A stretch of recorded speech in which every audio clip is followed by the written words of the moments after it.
Hey Darald, how are you? Kind of want to give you an update of what's going on over here. So here we are. Uh, this is a sequence. So if we're at top dead center on piston number one, these are the valves that would be closed. So you could then stick your feeler gauge in. Here there should be clearance, small clearance. I think it's 0.4. I think that's what my manual says.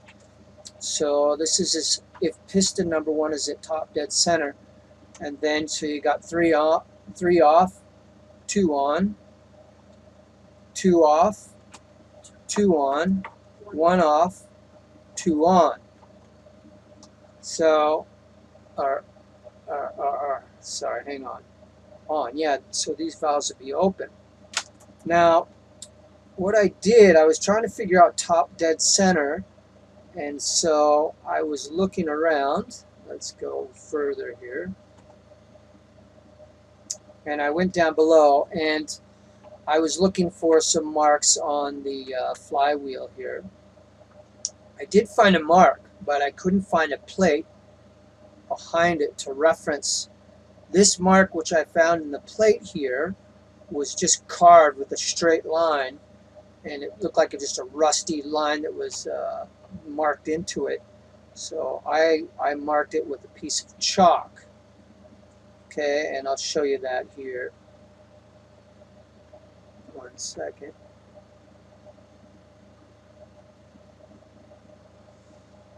Moving forward. Okay, so I went down here, and as you can see, behind that piece of chalk, there was, it was a straight line. So I reckon somebody marked that into the flywheel there. But behind it, you can see I didn't find any sort of plate to measure off of. So I then went to the back. I went to the back of the engine, and let me show you what's going on there. Stand by. So I go to the back of the engine here. This is uh, the viewing plate for the timing of the injector pump. And I found a dot here where when it was lined up there, there's a dot marked here in the injector pump. And I'm not sure if that's telling me if that's top dead center, but I'm presuming it does. And I'll tell you why here shortly. But anyway,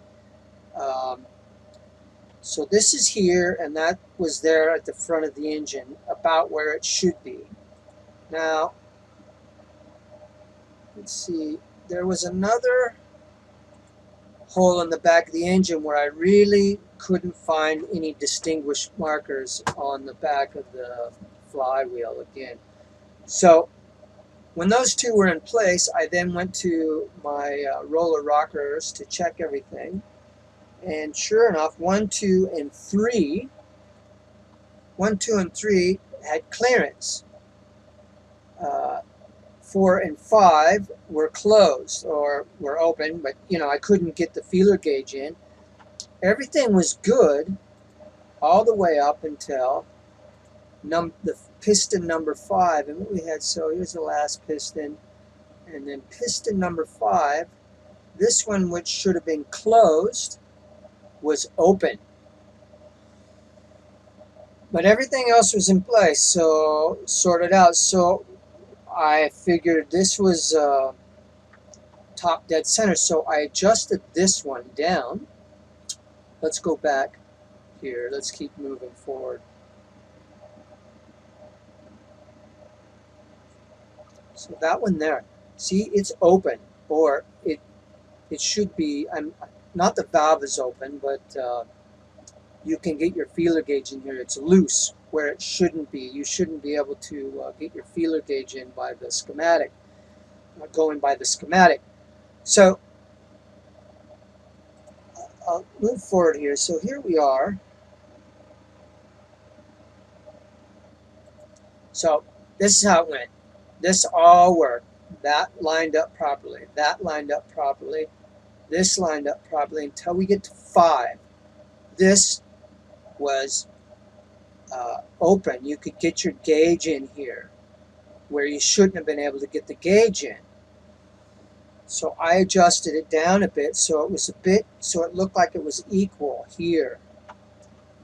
Now, at which point I thought, okay, maybe that's all I needed to adjust. But then I turned the engine, I nudged the engine forward to a place where I thought piston number 6 was at top dead center. And the reason I thought that was because you came to piston number 6 and they both got loose, you know. The rods were not pushing up on the lifters. And it was about one turn of the engine or one rotation of the crank at this point. But the problem then, what happened was a lot of these weren't open here, and I couldn't. So I would nudge the engine, and I sat for a couple hours nudging the engine through its cycle, and I could never get any of this side to line up properly. I had this side so it would work. So I guess really where I was sitting is that I'm just not confident on where top dead center is on piston 1 and piston 6. And I'm wondering if there's some way that I can figure it out easy without pulling the head, or if you have any ideas, or what am I doing wrong here. I got it to line up here. I sort of adjusted everything where I thought piston number 1 was at top dead center. But again, I'm not 100%. I'm just sort of going by when those marks, and then when it nudges into place, piston number 1, both rods, all of a sudden they come into a place where they're not pushing on the roller rockers.